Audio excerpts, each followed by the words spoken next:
Yeah, and here we are, here now, with Steve Struggle and myself, Dr. Abrahim.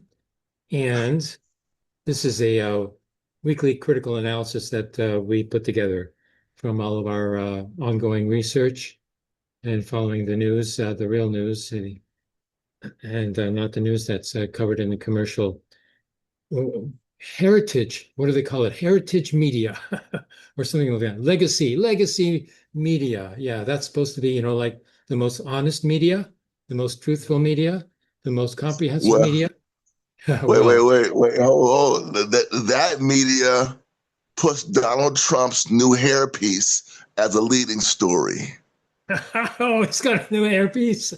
Oh, okay. But His hair looks fuller. He's at some of me. Maybe he has a new hairpiece. oh, he's getting younger. Oh, yes, he's going to run for another term. Oh, yeah, sure.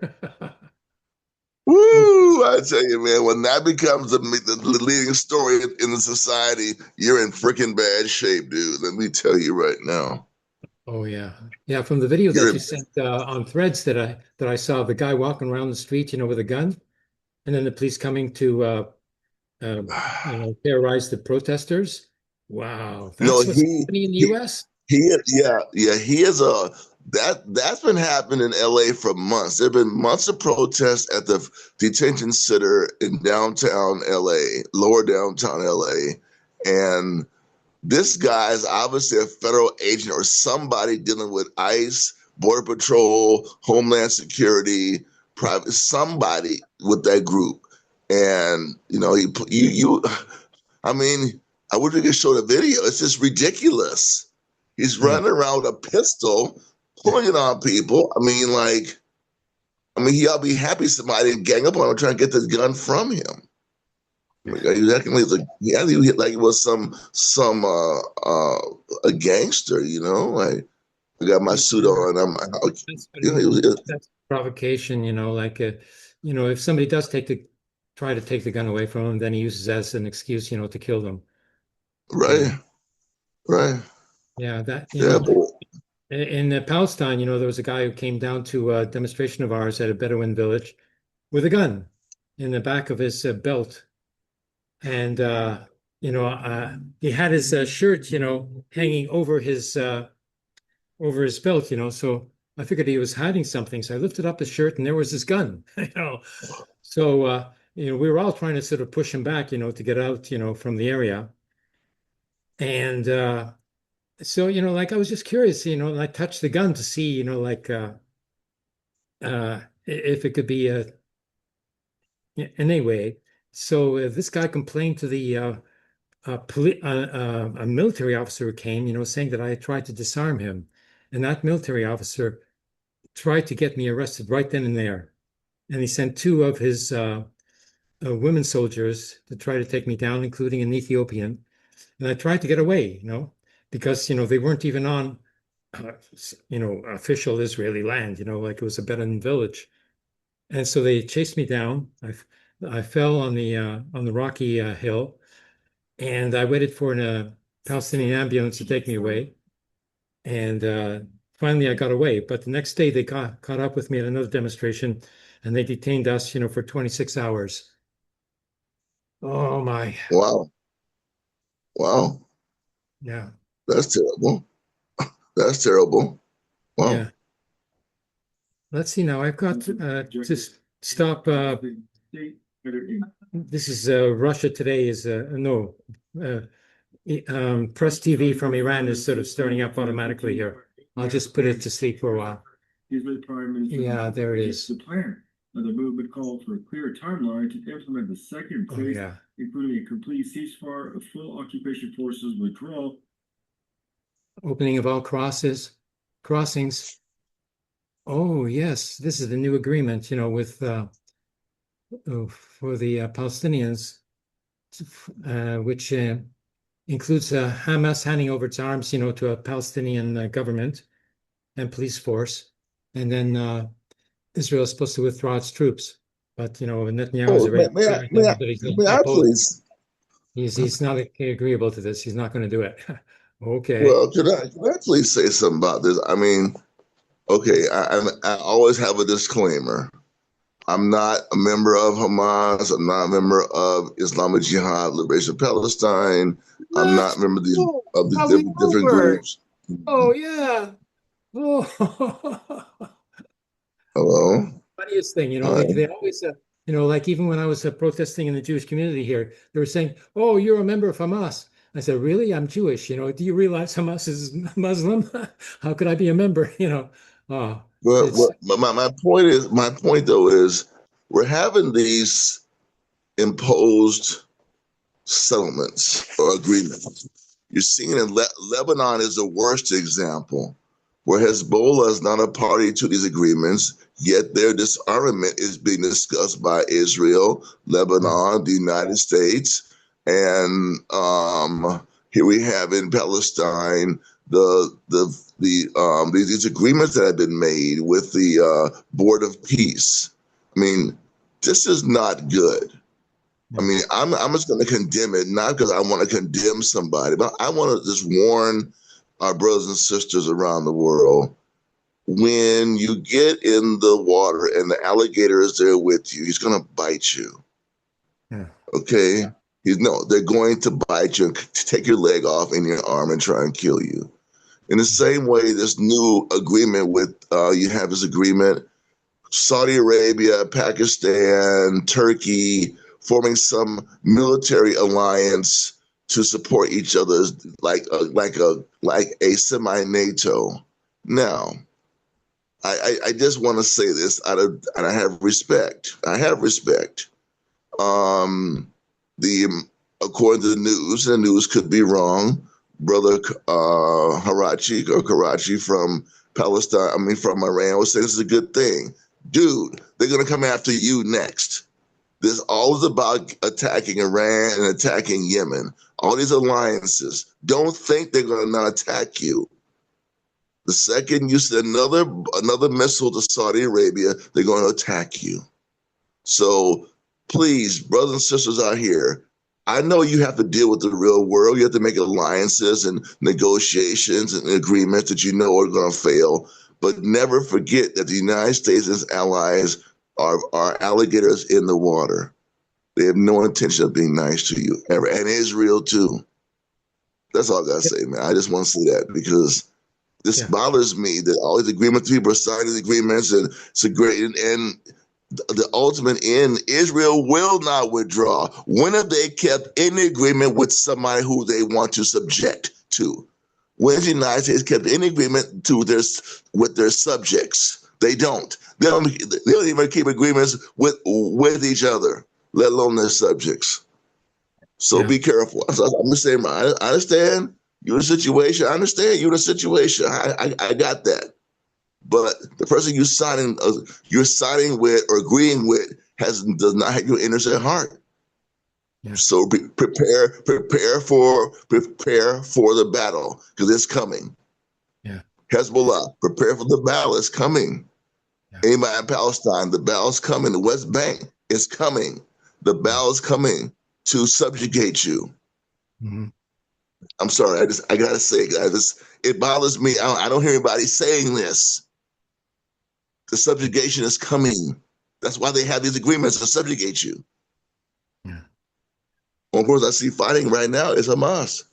I mean, excuse me, Hamas is his Hezbollah is still fighting. They know that their Mm. subjugation is on the agenda. Yes.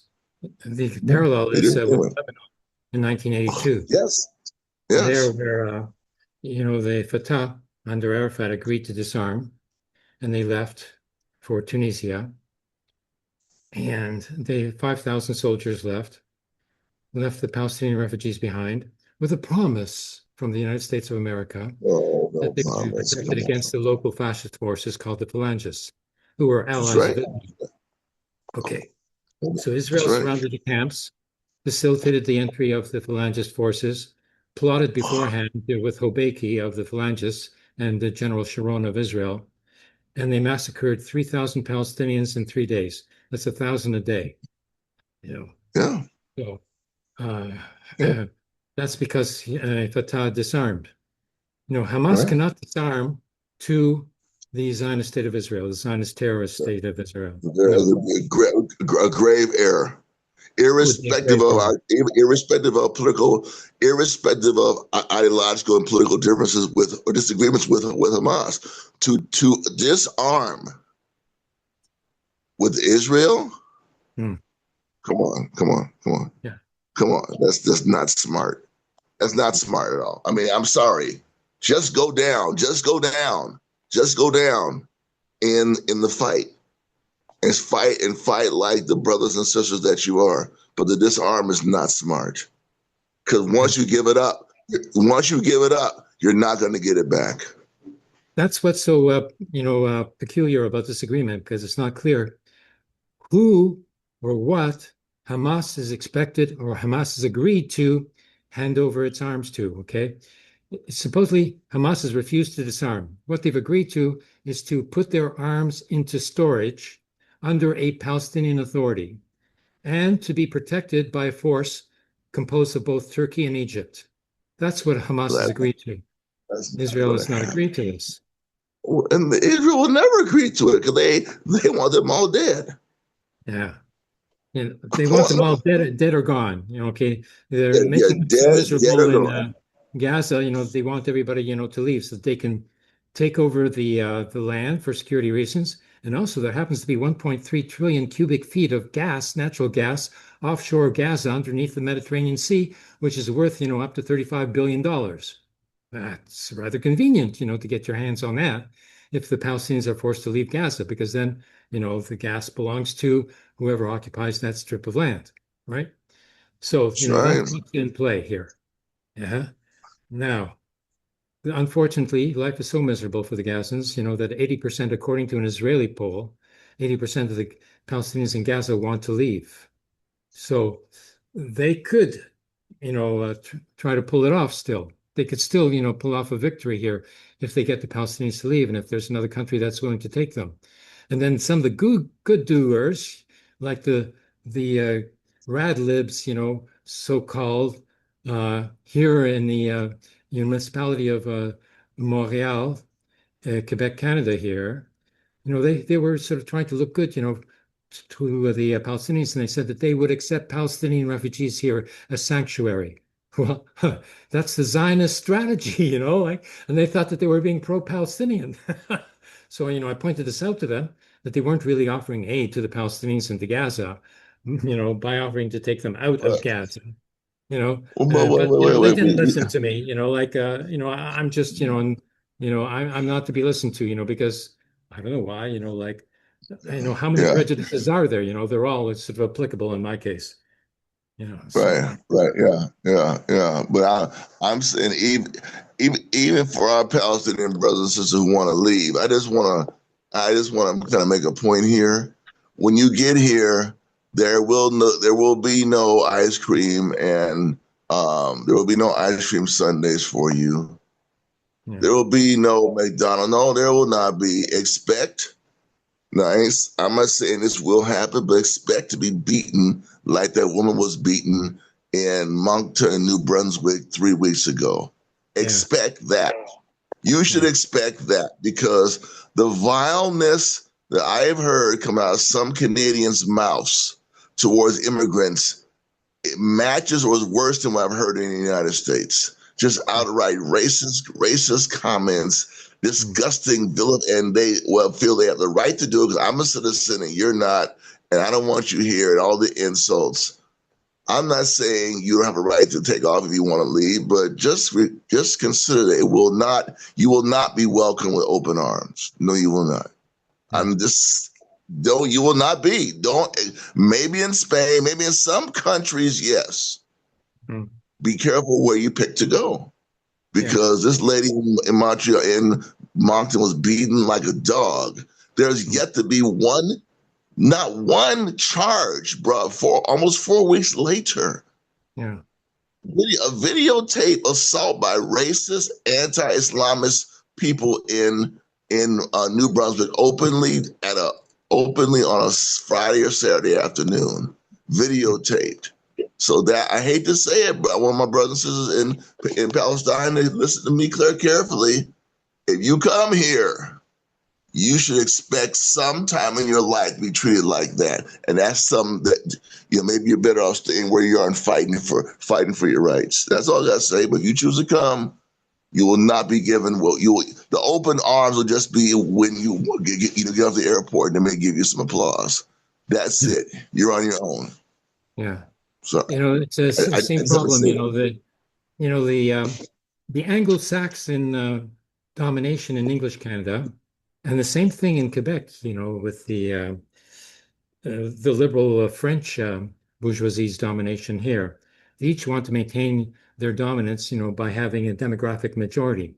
And so they are opposed to immigration because it cuts down on their power, because it cuts down on their demographic balance and relation of forces. Because Anglo-Saxon women and Quebecois women no longer consider themselves to be a breeding factory. And so they're not going to produce 10 children like they used to.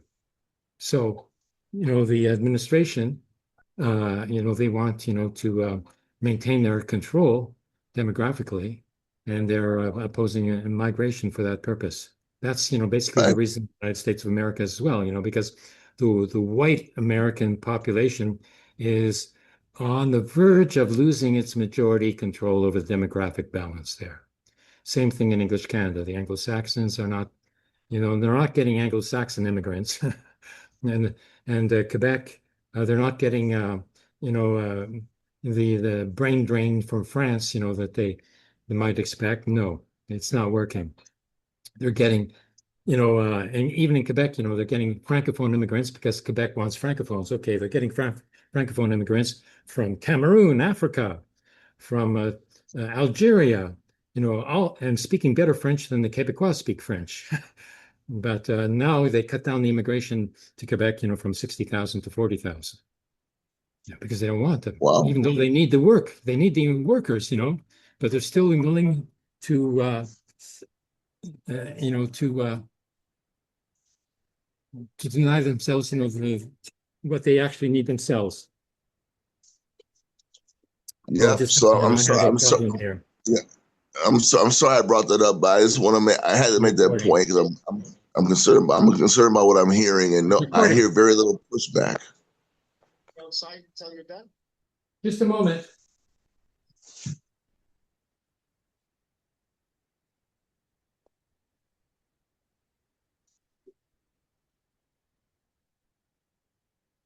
Sorry to interrupt. My roommate forgot his keys. Don't worry about it. It's all right. Don't worry about it. I have a video lined up. Oh, there he is again. Let's go.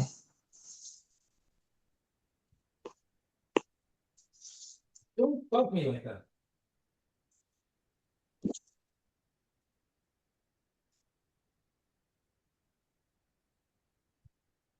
Okay. Oh, now he's going to want me to open the door for him as well. Okay. Just a second. We have to pause here. Sorry, everyone. Okay, no problem. I've got this video that I can show you. We talked about the military revolt in the Zionist military last week, and there are some consequences that have arisen. And I'd like to show that and read that to you. Sounds good. It's a very good development.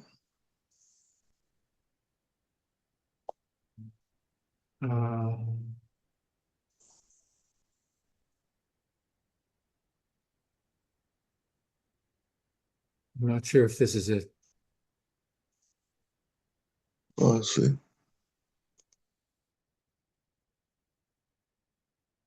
Oh, here it is. Okay. Let's start at the beginning.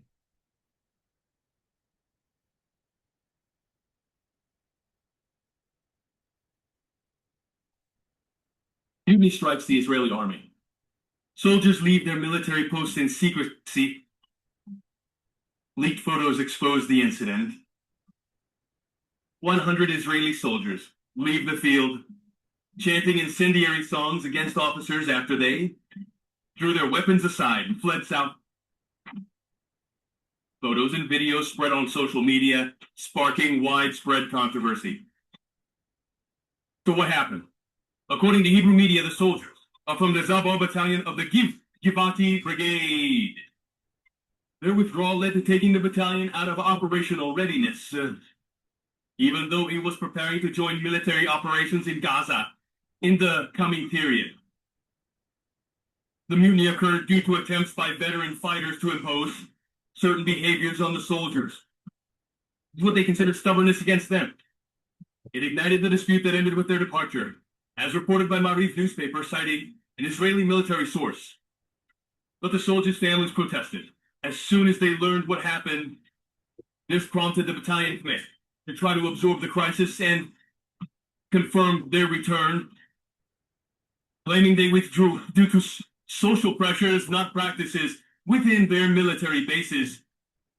After the incident, a number of brigade officers set out to comb the area in their vehicles, and they were actually able to return some soldiers to their posts.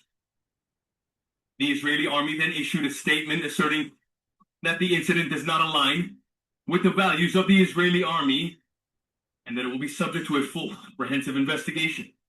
Does this incident reflect a rebellion against military service in Israel, or is it just a fleeting incident? Mutiny strikes the Israeli army. Soldiers leave their military posts in secrecy. Leaked photos expose the incident. There, now, the consequences. Okay. You can see this okay? Givati soldiers who led mass walkout at SDE, I don't know what that is. Time and base. I can't see the soldiers. All I see is your screen, and I see your computer screen, but I don't see the images of the soldiers. No, I've switched to my Facebook where a description of what happens to the soldiers is taking place. Do you see the text here? Okay. All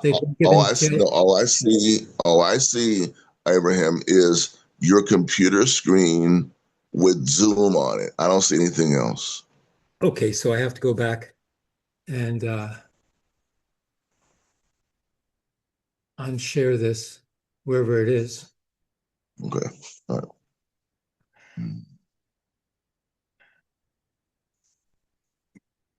It's not there.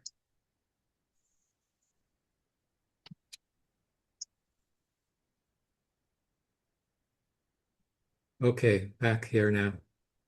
Okay, so now do share again. Okay. And here it is. Found it. Okay. Okay, now the Givati soldiers who led a mass walkout at the Teman base given jail time and dismissed from combat. Oh, here we go. Yeah, I can see it now. Yes. Dismissed from combat. Oh boy, that really hurts. Okay, the soldier who was on discharge leave was sentenced to 20 days in military prison, who will also be removed from combat duty. Okay, Israeli soldiers seen outside the military base near Beersheba in southern Israel. Yeah, Beersheba, I know that place. That's why I have a cousin who lives there, who has refused to speak with me for the last 40 years. Okay. Now, the IDF completed disciplinary proceedings against the 4 remaining soldiers involved in the mutiny in Sabar battalion at Sidr Timan, the military said. One of the soldiers was tried while on discharge leave at the end of his mandatory service. 3 soldiers who led the mutiny were sentenced to 30 days in military prison and will be removed from combat roles. Oh, too bad. Okay, the soldier who was on discharge leave was sentenced to 20 days in military prison and will also be removed from combat duty. Soldiers from Sideh Timan walk out following dispute with commanders. Hundreds of soldiers from the Givati Brigade's Bar battalion walked out of the Timan military base on Thursday following dispute with senior commanders. Yes, and after being told that they were going to be deployed, to Gaza. Okay, they don't mention that here.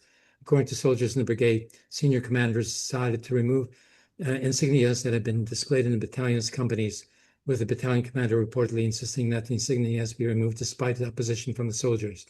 Destroyed insignias from the Timan base, which reportedly triggered a mass walkout of the Kavadi soldiers stationed at the base. Destroyed insignias. Okay.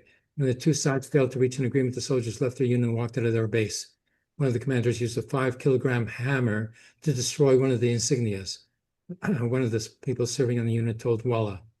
On Friday night, 14 soldiers identified as having led the walkout were sentenced to 30 days in military prison and removed from combat service.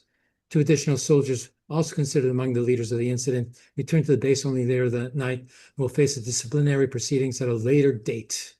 The IDF opted for lighter disciplinary measures for 80 other soldiers who also left the base but later returned. Whoa, okay. Now, in a related sort of matter here, the defense minister of the Zionist terrorist state of Israel announced that he's replacing top West Bank general. IDF says he can't. Whoa, okay. Open dispute erupts between Katz, the defense minister, and IDF. The defense minister says Bluth, the West Bank general, acted against his stated policy regarding a violent settler and declares that he has absolute control of the IDF. Oh, no. Politicians don't have absolute control of the military. If they did, then, they'd kill all the other politicians. That's all, Chief of Staff Samir says Bluth not being replaced.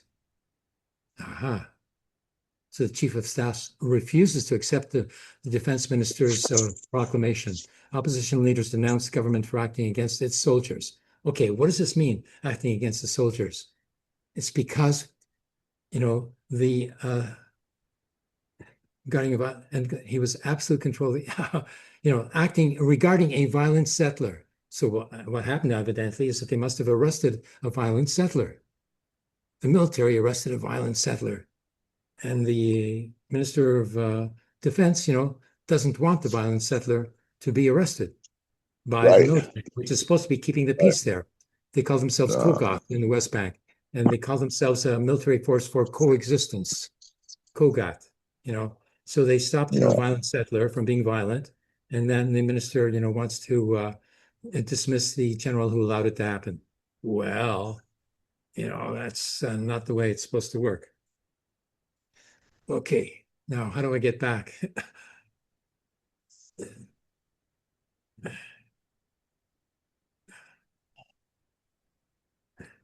Okay, I guess this is how I get back here. Okay, so now you see the Zoom session? Yes. Okay, so we're in working order. Yeah. Okay, so and that is internal, military opposition. And then last week we showed you, the civilian population of Jerusalem, the ultra-Orthodox, who were kicking the soldiers out of their neighborhood, and how 74,000 of the ultra-Orthodox who were conscripted refused to show up. Oh, well, only 2,400 showed up, and they're protesting and blocking, access to military recruitment centers. They're blocking major highways until the government backs off from trying to impose conscription upon them, which they were exempted, from the very beginning of the proclamation of the Zionist state by Ben-Gurion. So. But Netanyahu's trying to get away with this, So is he going to get away with it? No. He's lost his support base. The election's coming up in October, and he's not going to make it. And the other right-wingers, who are more right-wing than him even, they're not going to make it either. There's going to be a big change coming here. But it's not a, fundamental change, because the other politicians are from Zionist parties as well. And they do not oppose the basic policy of Netanyahu with respect to Gaza and Lebanon. They support the wars, and they're going to be in power and see what happens. It all depends upon public pressure. Last I heard, Netanyahu only had 33% popular support, much like Trump. But of course, 33% solid supporters are enough to put down the opposition in one way or another. So that's where it is at.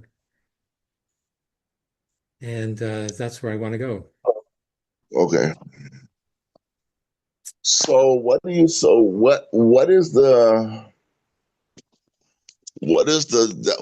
calculus in Israel now? We have these young men and young women who rebelled. Did they get any popular support or what happened? I'm curious.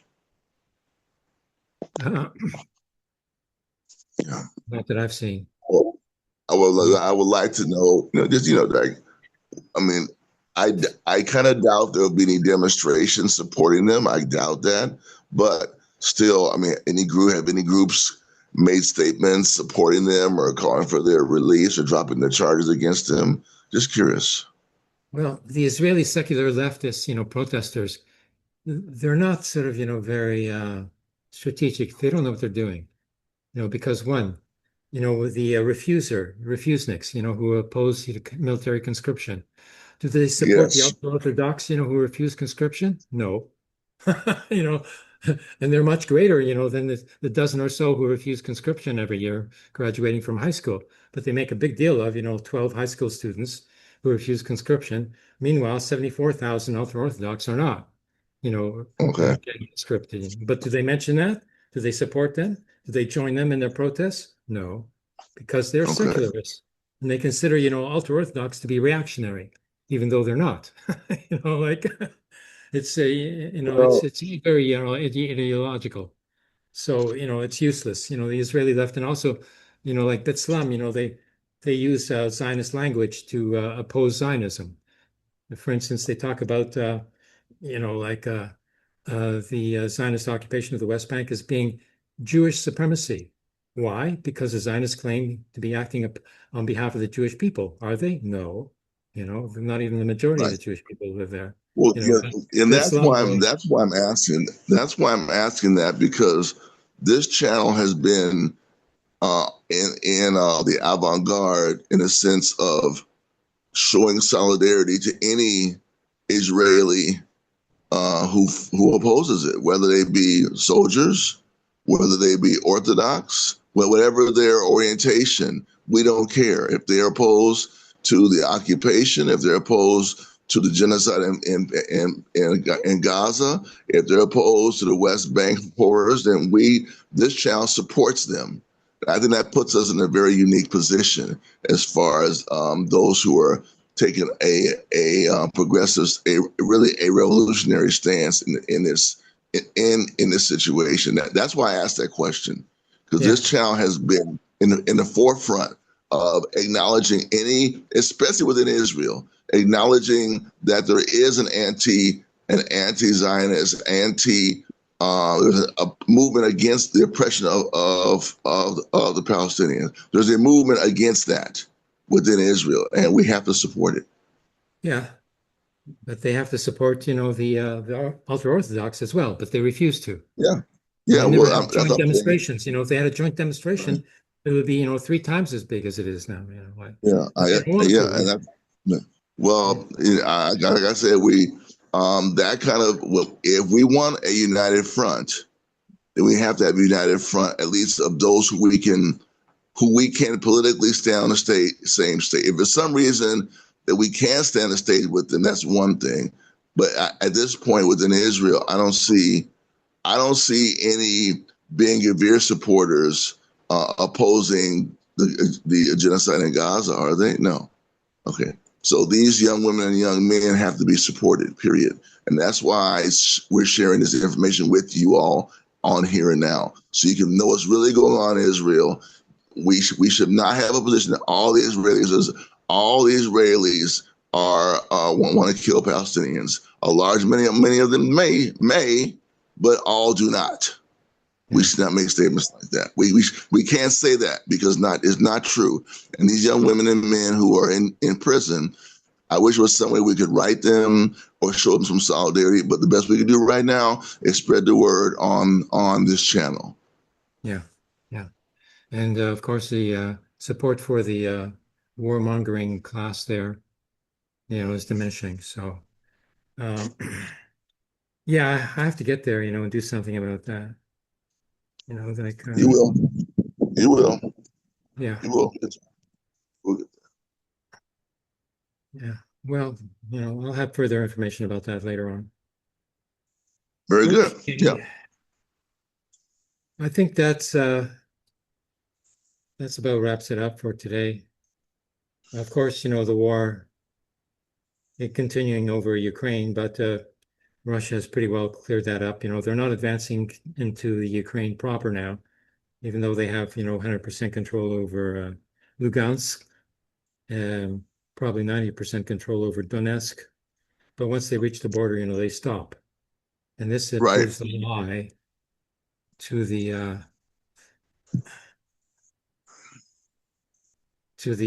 Ukrainian nationalists, who say that Russia's trying to take over and occupy all of Ukraine. It's not true. Well,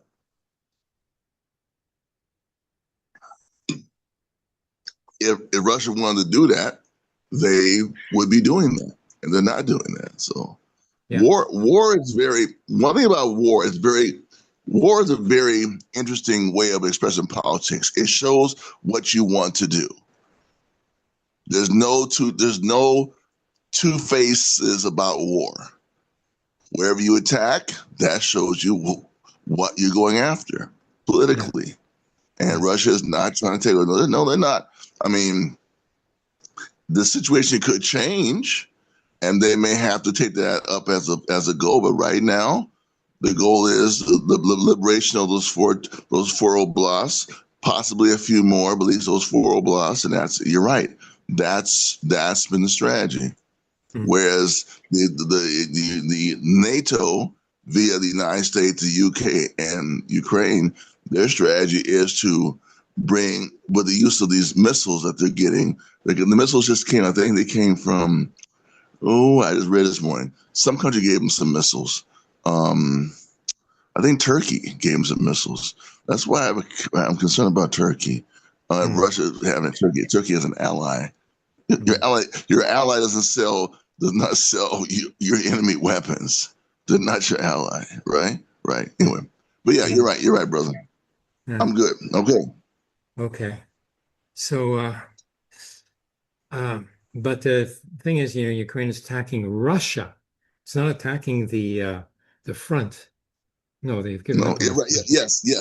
Yeah. That's very important. That's a very important point. The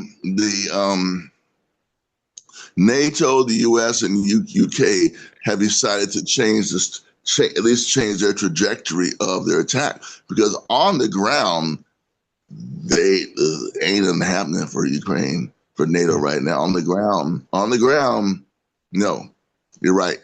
On the territorial acquisition front, they've lost essentially, but now they're trying their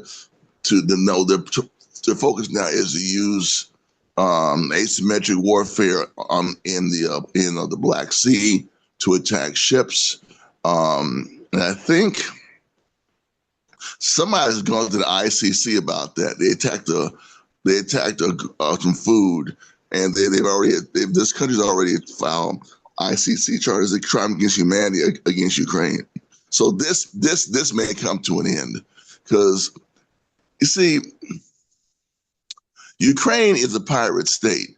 They're simply there now to attack Russia. That's all they exist to do right now, to be a garrison state like Israel, but their economic viability is minimal at best. Whereas, they don't really have. But as long as the EU will sell them arms and then coordinate with the CIA and MI6 to attack military sites, they're kind of like a big bully, and they've gotten a few licks in. But you're right, they're not focusing on the four oblasts. No, you're right, they're not. No, it's just a purely anti-Russia adventure right. now. Yes. Yeah. Yes, exactly. Okay, well, Russia can retaliate too. It can take over Odessa and make Ukraine into a landlocked, country. Well, this is what permission from Russia to export, wheat and stuff. Well, this is what some analysts like yourself and others are saying, that there may need to be, since the attack is on Russia, the initial operation, the initial goal may have to be modified or adjusted, because if, say, your enemy is fighting you a certain kind of way, they have their goals for the war, but they can't ignore the fact that the enemy is doing something.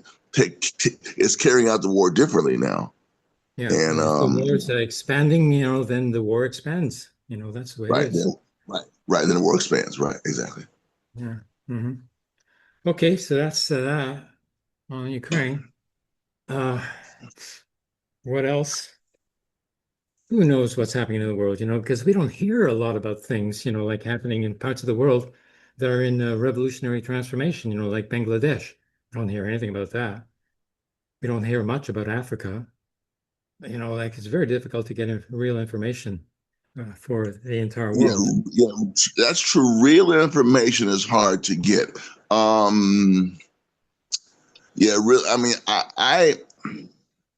I run across things on some channels, and they're actually reports from terrorist groups against progressive movements and governments, and I don't want to share that news. But you're right. On the other side, it's hard to find information out, and I'll have to do a little more searching and reporting back next week on things I find during the week. I can do that, and we can talk about that during the week. The plan for next week's show. Yeah. Okay, I can do it. Okay, I can good. do Okay, that. so this is the 8th of August, 2026, Right. and this is our dose of weekly critical analysis, and we'll be back here next week for sure. Okay, bye for now. All right.